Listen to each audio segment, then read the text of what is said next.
Palavras do apóstolo Paulo, escrevendo à igreja de Corinto.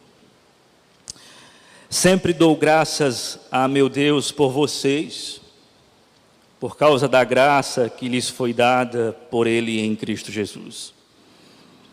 Pois nele vocês foram enriquecidos em tudo, isto é, em toda a palavra e em todo o conhecimento, porque o testemunho de Cristo foi confirmado entre vocês, de modo que não lhes falta nenhum dom espiritual, enquanto vocês esperam que o nosso Senhor Jesus Cristo seja revelado. Ele os manterá firmes até o fim, de modo que vocês serão irrepreensíveis no dia de nosso Senhor Jesus Cristo. Fiel é Deus, o qual os chamou à comunhão com seu Filho, Jesus Cristo, nosso Senhor. Pai bendito, nós pedimos que o Teu Espírito, neste instante, nos capacite, no meu caso, para comunicar a mensagem que já fora ministrada ao meu coração, mas para que os meus irmãos possam compreender e absorver e se maravilhar ao máximo com esta mensagem, a mensagem do Evangelho. Com efeito, que a tua igreja seja edificada na verdade da tua palavra, pois tua palavra é a verdade. Dessa forma, glorifica o teu nome. Assim oramos. Amém.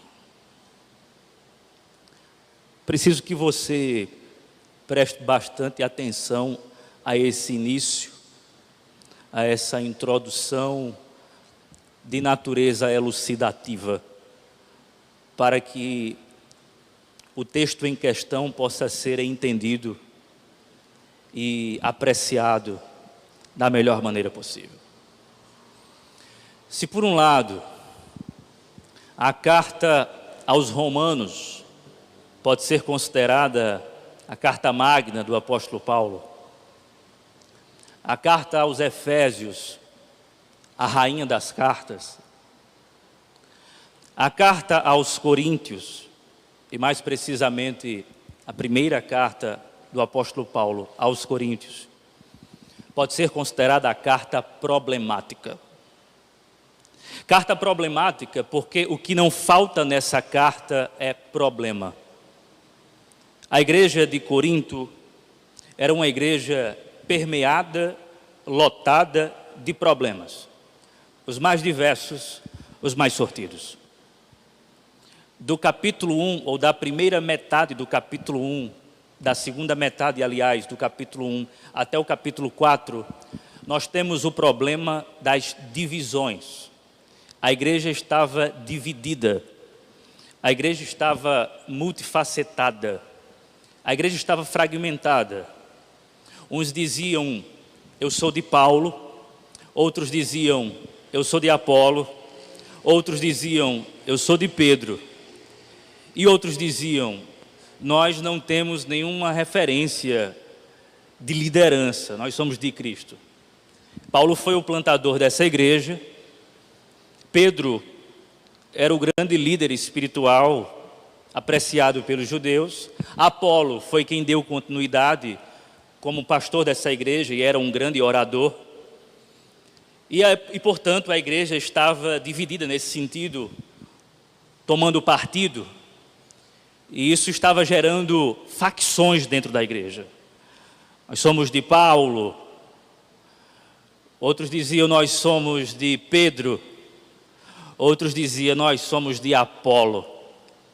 E aí tinha aqueles mais espirituais que diziam assim, nós não somos de ninguém, nós somos de Cristo. Esses são muito parecidos com aqueles que quando a gente discute sobre calvinismo e arminianismo, o indivíduo diz assim, eu não sou nem de um nem de outro, eu sou de Cristo Jesus. E ele se considera maior e melhor do que os outros que estão, de alguma maneira, debaixo de alguma autoridade teológica. O ponto é que a igreja estava dividida e isso estava gerando muitos problemas. No capítulo 1 ao capítulo 4, temos então o problema das divisões. No capítulo 5, nós temos o problema da imoralidade. Um irmão da igreja estava tendo um caso, e era um caso imoral incestuoso. Ele estava tendo relações sexuais com a sua madrasta, e isso toda a cidade sabia. A igreja não fez absolutamente nada com este caso, o que estava causando escândalo. E, por conseguinte, havia então um problema de falta de disciplina na igreja. A igreja estava impura por causa da falta de postura da igreja no tocante ou frente a essa situação drástica. Quando você chega no capítulo de número 6, você se depara com um problema de litígio entre irmãos, um colocando o outro na justiça. Eles não são capazes de resolver os problemas pessoais na igreja, entre eles. Eles nem sequer procuram um sábio ou um conselheiro na igreja para que se resolva o problema, mas eles vão para a justiça. E toda a cidade fica sabendo que os irmãos estão com litígio, estão com contenda. Quando nós chegamos no capítulo 7, nós temos um outro problema. Um problema de casamento, de divórcio e novo casamento. Quando nós chegamos nos capítulos 8, 9 e 10, o problema é sobre liberdade cristã. A pergunta é, até onde o cristão pode ir? E havia uma disputa entre os mais fracos na fé e os mais fortes. Os mais fortes, aqueles que comiam comidas sacrificadas aos ídolos, e diziam, não tem nada, porque os ídolos nada são. Paulo até concorda com isso, mas pede encarecidamente para que eles não ofendam, não escandalizem os mais fracos que estão achando que aquilo é pecado, embora Paulo ache que não é pecado. Há uma discussão muito forte e Paulo tenta apaziguar essas questões. Até onde o irmão pode ir na sua liberdade cristã? Alguns estavam abusando da liberdade cristã e ferindo os mais fracos. Quando nós chegamos no capítulo de número 11, nós temos um problema acerca da mulher que usa o véu. É um texto bem difícil de ser interpretado, mas era um problema relativo ao comportamento das mulheres dentro da igreja. Ainda no capítulo 11, nós temos o problema da falta de comunhão na Santa Ceia do Senhor. Tanto é que nós iremos nos deparar com um texto que fala, aquele que comer indignamente. E quem eram esses indignos? Eram os ricos da igreja, que não estavam esperando os mais pobres, para, na hora da refeição, já que a ceia era ceia, e eles, ao lado da ceia, faziam uma festa ágape, a festa do amor. Eles compravam os bons alimentos, e eles compravam também boas bebidas. Mais do que isso, eles comiam antes e bebiam antes. Os irmãos mais pobres, quando chegavam, não havia mais nada, não havia mais comida, não havia mais bebida. E o ponto é, eles estavam então desprezando os irmãos mais pobres e mais do que isso, na ceia do Senhor eles estavam bêbados, porque a bebida era vinho, e vinho, não suco de uva, vinho, bebida forte. Quando nós chegamos nos capítulos 12, 13 e 14, nós temos os problemas dos dons espirituais. Há uma bagunça na igreja com relação aos dons espirituais e Paulo tenta resolver essa questão. Quando nós chegamos no capítulo de número 15, o problema é acerca de uma heresia que está sendo disseminada e que um grupo está acatando, que é acerca da ressurreição do corpo. Eles não estão acreditando mais que no final dos tempos, ou no último dia, para ser mais preciso, os crentes ressuscitarão. E Paulo vai confrontar esse tipo de concepção porque isto não é coerente com a crença na ressurreição de Cristo. E aí Paulo vai em um raciocínio lógico, dizendo que esses irmãos estão equivocados. Capítulo 16 são considerações finais, aí acaba o texto. Perceba, a igreja ela está cheia de problemas. Esse é o tipo de igreja que, se você tivesse a oportunidade de escolher outra para congregar, você faria. Porque é uma igreja que tem muitos problemas. Uma igreja dividida, uma igreja imoral, uma igreja indisciplinada, uma igreja com questões na justiça, uma igreja que de alguma maneira está envergonhando o nome de Jesus Cristo. Se você tirar os primeiros versículos, o verso 1, 2, 3, 4, 5, 6, 7, 8 e 9. Se você banir esses versículos da carta aos Coríntios e começar somente a partir do versículo 10, você vai concluir que não se trata de uma igreja, mas sim de uma sinagoga de Satanás. Se não fosse os primeiros versos, nós iríamos concluir que isso aqui não é de Deus, isso aqui é coisa do diabo. No entanto, amados, em meio a todos esses problemas, em meio a todas essas querelas, em meio a todas essas questões, Paulo, depois da sua saudação inicial, ele diz assim: eu dou graças a Deus.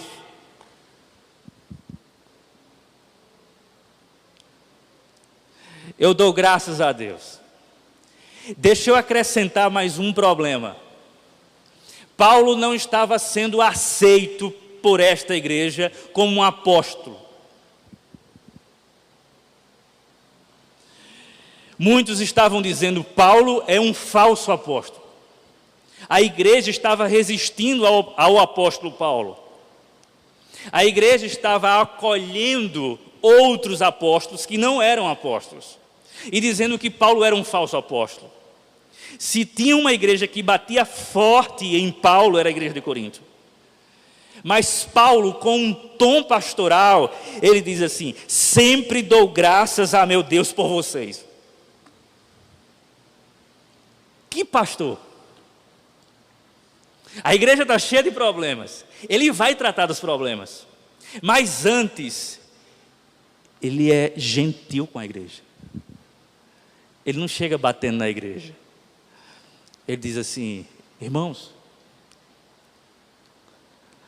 veja no versículo 1. Paulo, chamado para ser apóstolo de Cristo Jesus pela vontade de Deus, e o irmão Sóstenes, a igreja de Deus que está em Corinto.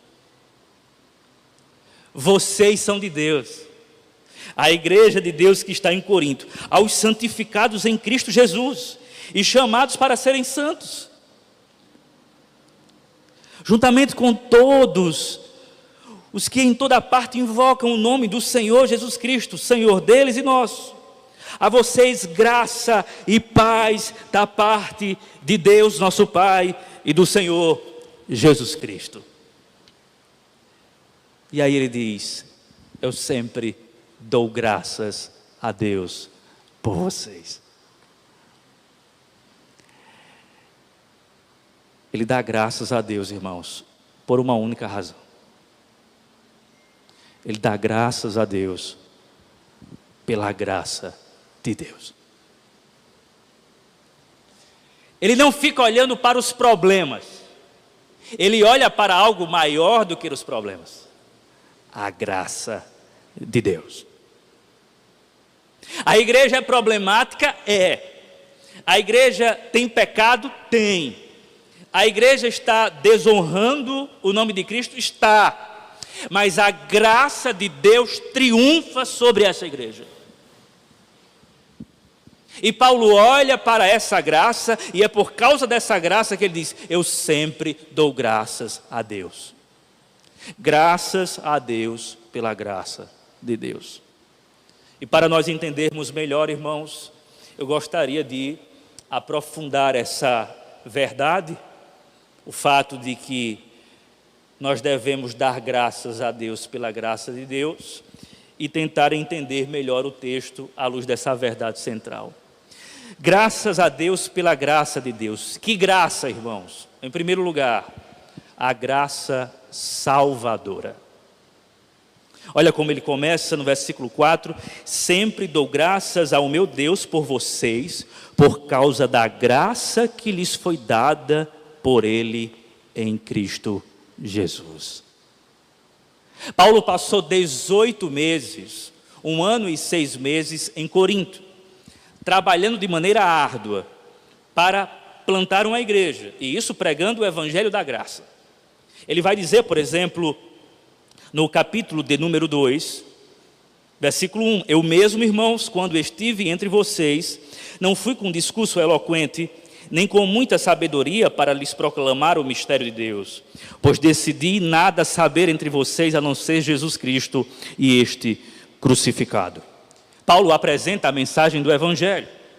Paulo apresenta todo o conselho do Evangelho, tendo Cristo Jesus como centro da sua mensagem. Ele prega a Cristo durante 18 meses nessa cidade. Uma cidade que era a pior de todas as cidades que ele já visitara.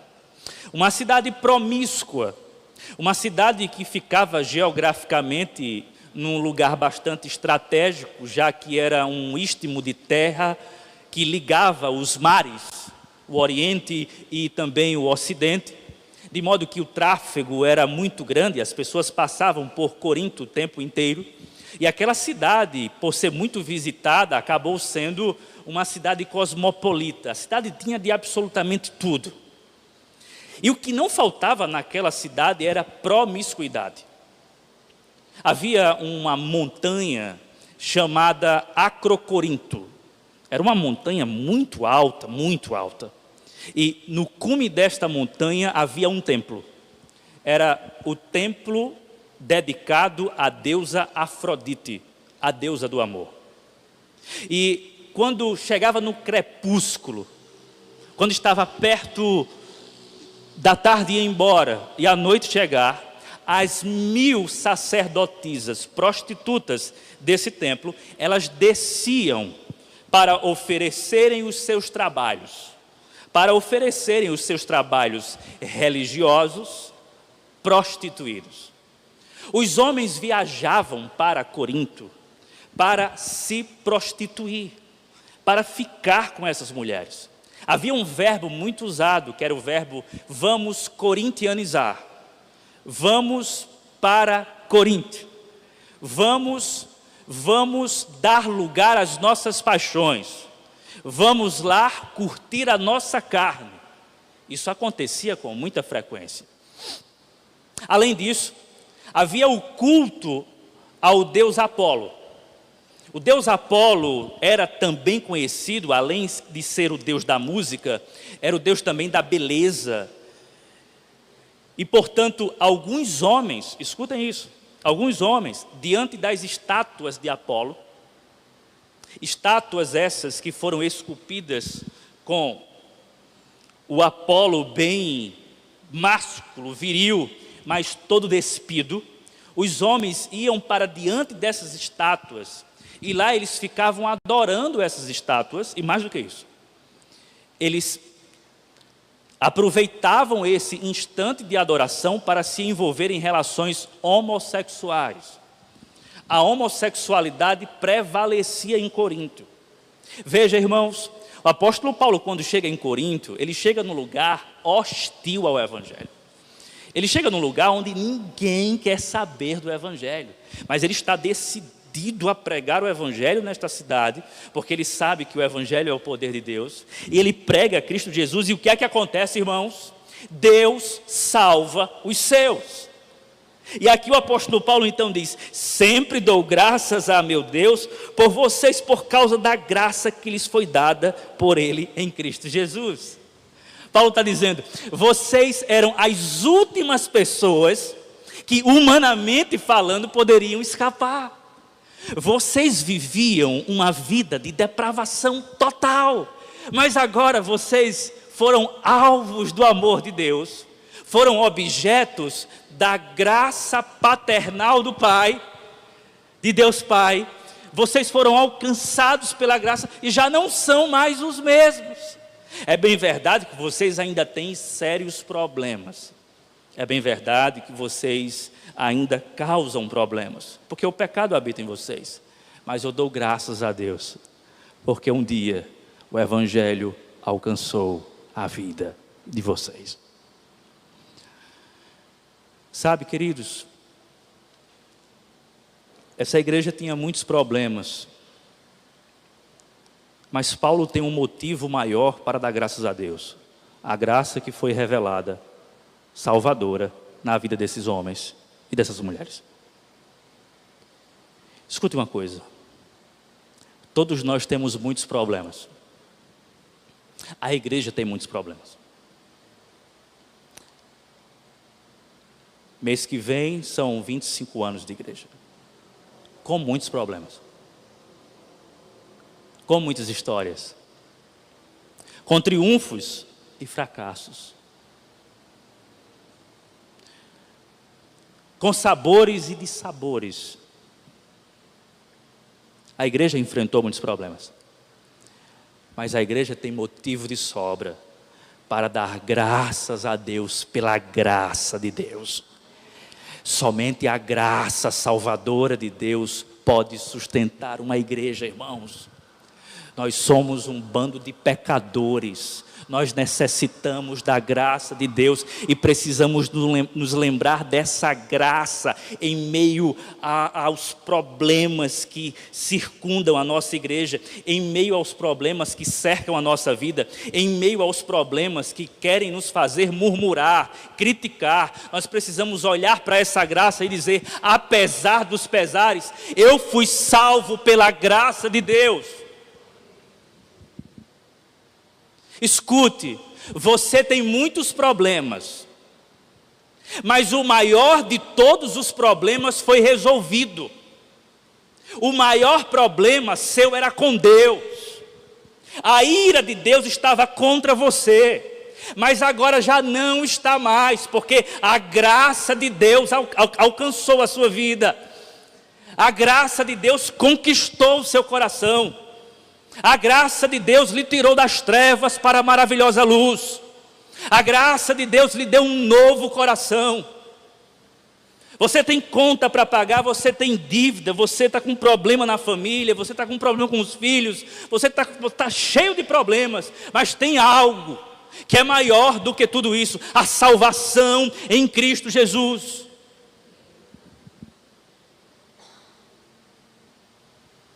Isso que é intocável, isso que ninguém pode pegar, isso que ninguém pode tomar, isso que ninguém pode tirar.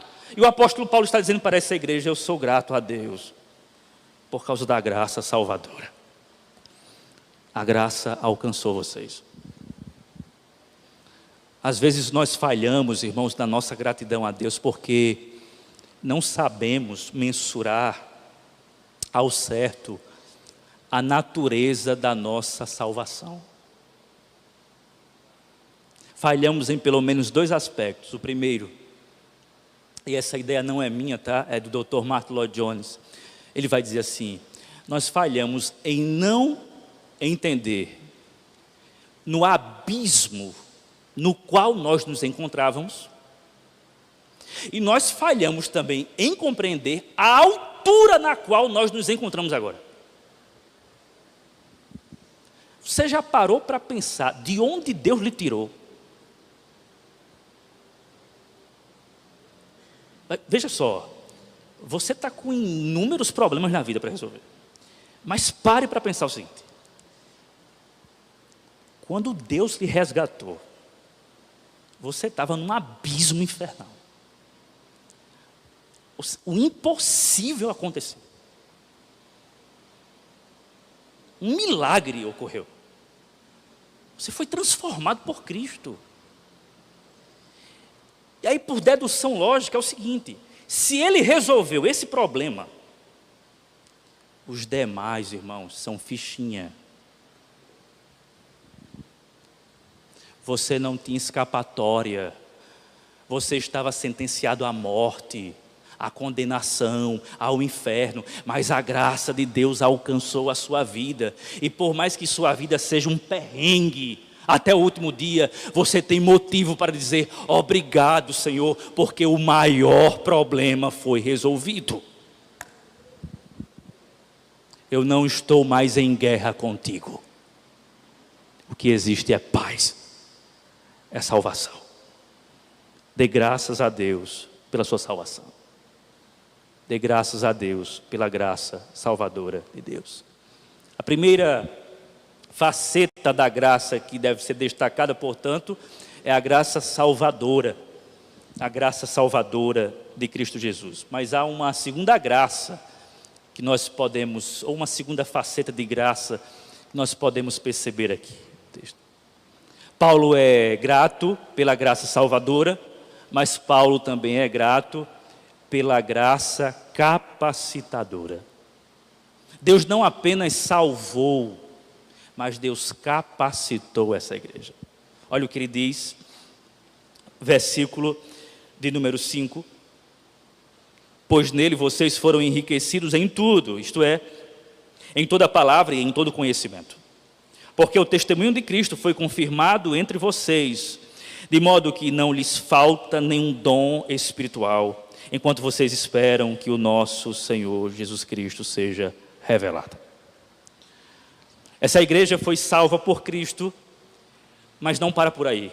Cristo equipa esta igreja com toda sorte de dons espirituais. O que Paulo chega a dizer é até espantoso. Não lhes falta dom algum.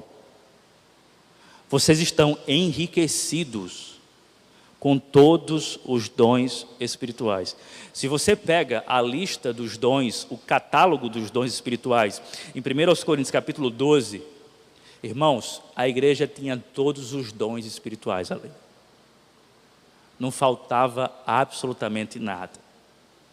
E é isso que Deus faz com a igreja. Ele salva um povo, torna esse povo a sua igreja e capacita esse povo para que a partir dos seus dons, os dons que são distribuídos de acordo com a soberania de Deus, com a vontade de Deus, essa igreja possa funcionar de maneira dinâmica, para que haja mutualidade, para que um dependa do outro, para que a igreja possa caminhar, para que esse organismo vivo possa, de alguma maneira, avançar o reino de Deus. A igreja, então, está enriquecida graciosamente com toda sorte de dons espirituais. Não falta nenhum dom espiritual. E Paulo faz questão de destacar 2 dons.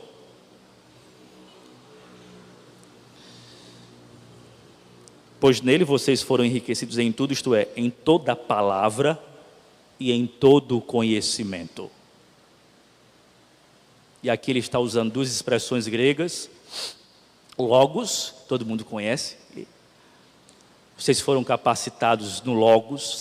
Vocês têm o Logos, vocês têm a palavra, e vocês também têm a gnosis. Vocês têm o conhecimento.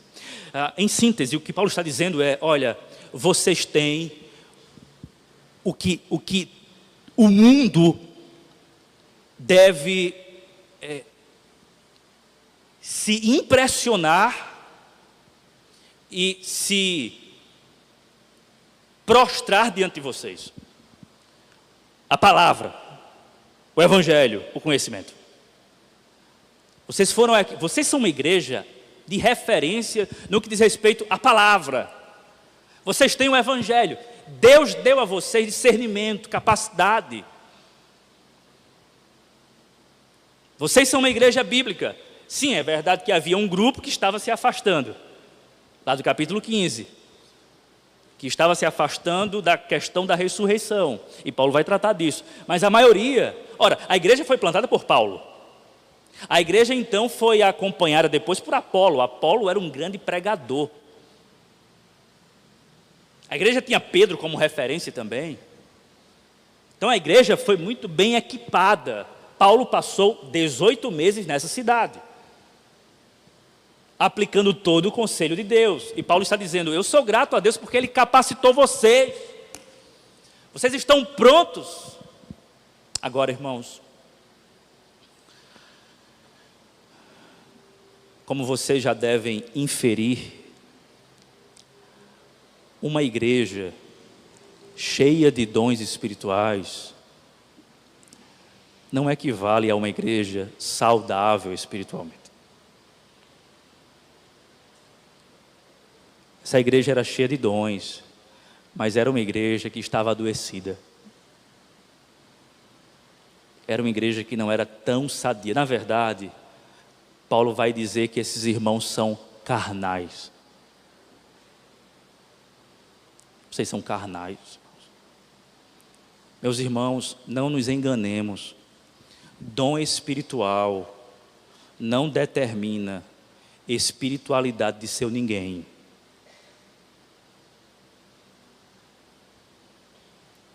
Você pode ter o maior de todos os dons, e isso não tem nada a ver com a sua espiritualidade no sentido de saúde espiritual. Você pode se deparar com o maior pregador do mundo. A pregação dele não determina se ele está saudável espiritualmente ou não. O que vai determinar saúde espiritual numa igreja não são os dons espirituais, mas o fruto do Espírito. Amor, paz, longanimidade, domínio próprio, paciência, perseverança, o fruto do Espírito. Fruto esse que Paulo vai falar aos Gálatas, escrevendo aos Gálatas, fazendo um contraste entre as obras da carne e o fruto do Espírito. E aí ele expõe as sementes. É claro, irmãos, que um bom uso dos dons espirituais faz com que uma igreja possa crescer bem e se desenvolver bem espiritualmente. O meu ponto é que nós não podemos medir a temperatura espiritual de uma igreja por meio dos seus dons. Agora veja que coisa interessante. Mesmo a igreja não correspondendo à altura daquilo que Deus queria, esses dons estavam presentes, porque os dons de Deus são irrevogáveis. Ele deu e acabou. Ele deu a você de presente. Talvez você diga assim: eu não mereço isso. Você não merece mesmo, não. Mas Deus, Ele lhe agraciou com esse dom, com essa capacidade. No caso do profeta Isaías, quando ele diz, eu sou um homem de lábios impuros. Qual era o dom do profeta? Falar. E é justamente na língua, no falar, que ele encontra a sua maior deficiência. O seu maior problema de pecado, na língua. Então talvez você esteja dizendo assim: meu Deus, o Senhor foi tão gracioso comigo, não apenas me salvando, mas me dando essas habilidades, e eu estou fazendo isso, eu não mereço nada disso. É claro que você não merece, mas o ponto é, Deus foi gracioso com você e deu a você esses dons espirituais. E o chamado é: façamos um bom uso dos nossos dons espirituais para o louvor da glória de Deus. Usemos os nossos dons espirituais para glorificar o Deus que graciosamente nos deu dons espirituais. Os nossos dons espirituais devem apontar para o Deus que nos deu os dons espirituais. E Paulo, sim, aqui no início está simplesmente olhando para Deus. Ele não fica aqui vendo os problemas. Ele vê o benefício. E aqui a gente pode aprender com Paulo também o seguinte, irmãos. Muito cuidado com a nossa análise. Porque às vezes a gente faz assim, tá tudo errado. E às vezes a gente faz assim, tá tudo certo. A gente precisa ter um equilíbrio. Nem tá tudo errado e nem tá tudo certo. Tem coisa boa e tem coisa ruim. O que Paulo está mirando aqui é nas coisas boas. No início, a igreja tem seus problemas, mas agora ele está olhando para o positivo. Claro que ele está amansando essa igreja, porque ele vai chicotear essa igreja. Aqui ele está alisando a igreja para bater na igreja. Mas ele está falando de coração. E ele está com um coração pastoral. Eu sou grato a Deus. Ele não está mentindo, irmãos. Ele agradece a Deus, porque o que aconteceu nessa cidade foi extraordinário. Deus derramou da sua superabundante graça. Não apenas isso, Deus derramou dons espirituais sobre essa igreja. E essa igreja, então, com os seus problemas, pode estar passando pela seguinte questão: será que realmente nós vamos prosperar? Será que realmente nós iremos chegar num ponto? Será que nós iremos cruzar a linha de chegada? Você pode imaginar essa igreja com esses problemas e os irmãos no final de um culto conversando assim: rapaz, a igreja da gente está complicada. Um irmão chegando para o outro dizendo assim: rapaz, a gente virou chacota aí na cidade. Está todo mundo sabendo do que está acontecendo. Ninguém toma uma providência. A nossa igreja, os irmãos conversando sobre a igreja, a nossa igreja está um caos. Eu acho que essa igreja vai se acabar. Aí vem uma terceira graça. Uma terceira faceta de graça. Primeiro, graça salvadora. Segundo, graça capacitadora. E terceiro, graça perseveradora. Olha o que Paulo diz. Versículo 8. Ele os manterá firmes até o fim. Eu não estou confiando no desempenho ou na performance de vocês. Eu estou confiando no Deus que começou a boa obra em vocês.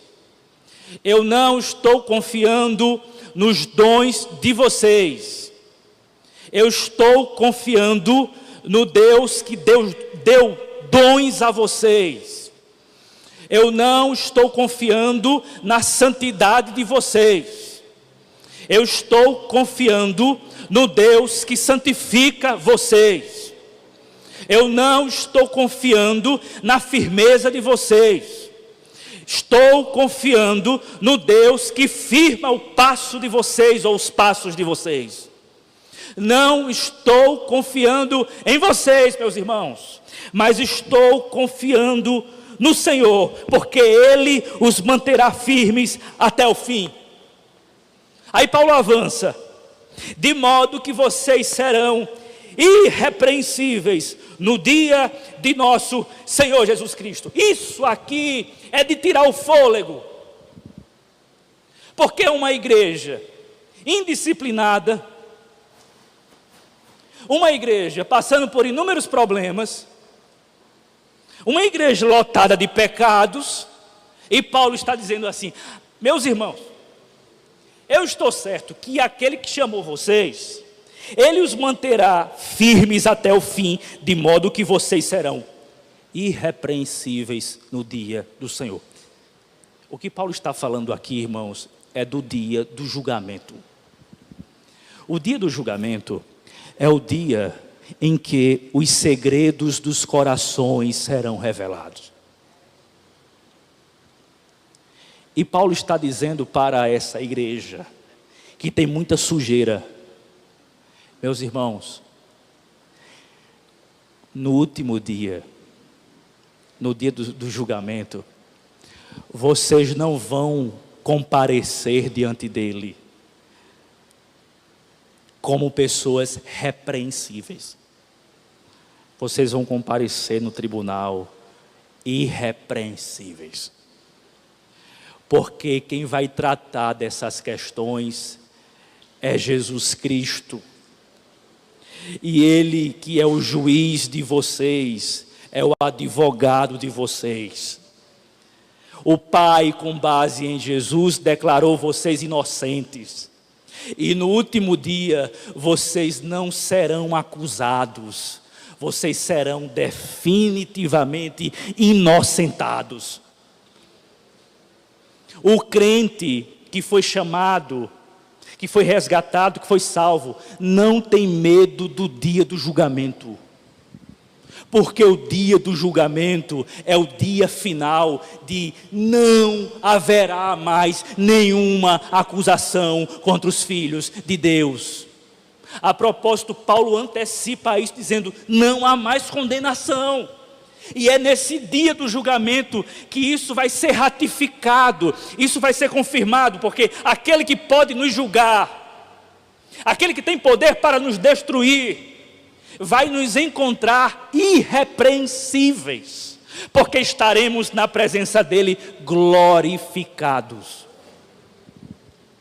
Paulo está dizendo: irmãos, fiquem tranquilos. Eu não confio em vocês, eu confio no Senhor. Ele os manterá firmes até o fim, de modo que vocês serão irrepreensíveis no dia de nosso Senhor Jesus Cristo. E ele termina: fiel é Deus, o qual o chamou à comunhão com o seu Filho, Jesus Cristo, nosso Senhor.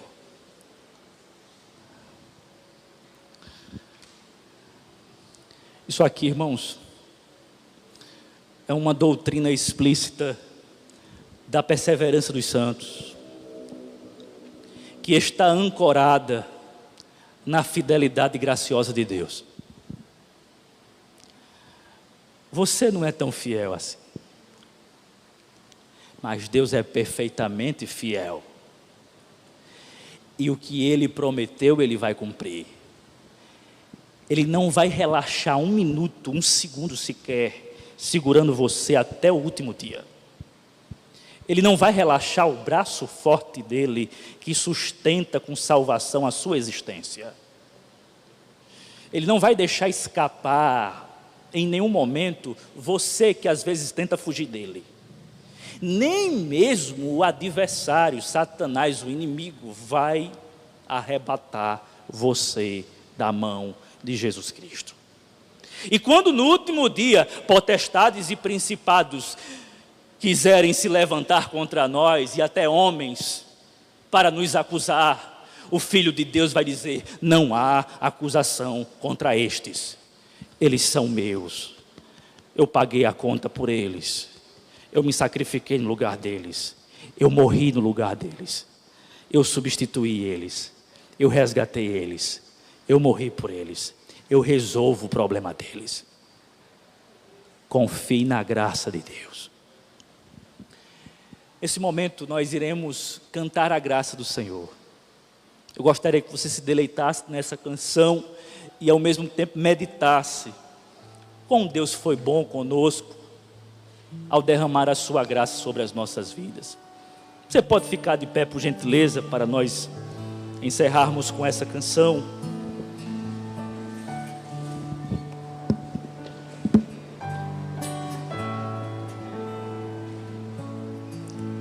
Maravilhosa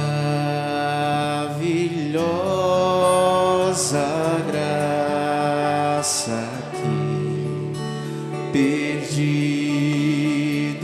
me encontrou, estando cego pude ver Cristo me resgatou.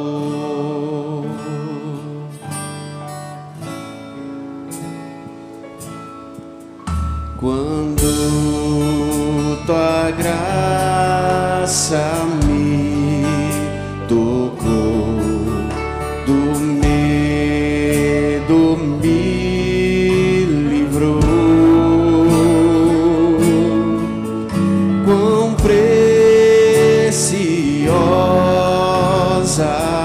é pra mim a graça do Senhor. Liberto eu fui de uma prisão, meu Salvador me resgatou. Misericórdia e perdão, eterno amor e redenção.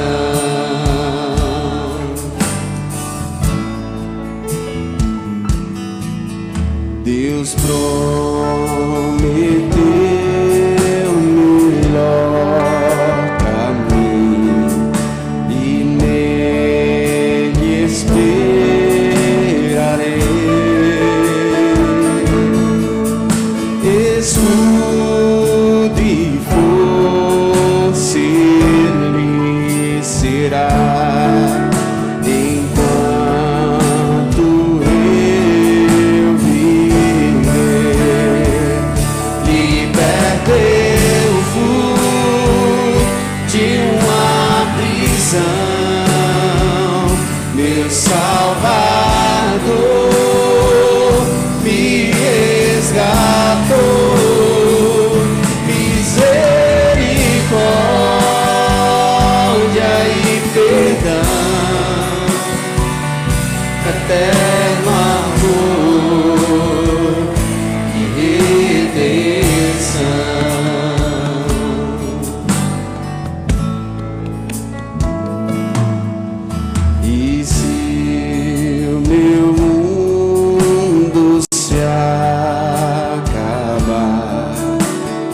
sol não mais brilhar. O Deus que um dia me chamou será para sempre meu, será para sempre meu, será para sempre meu, libertou de uma prisão,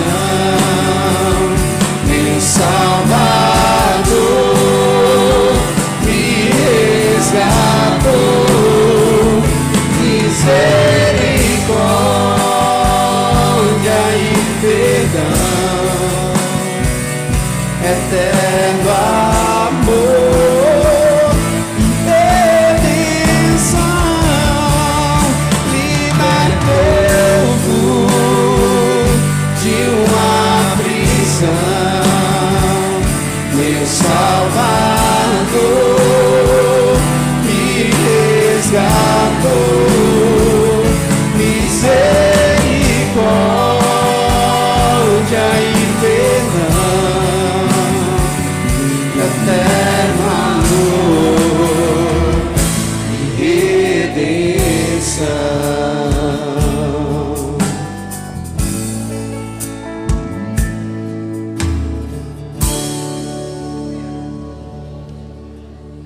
Receba a bênção apostólica.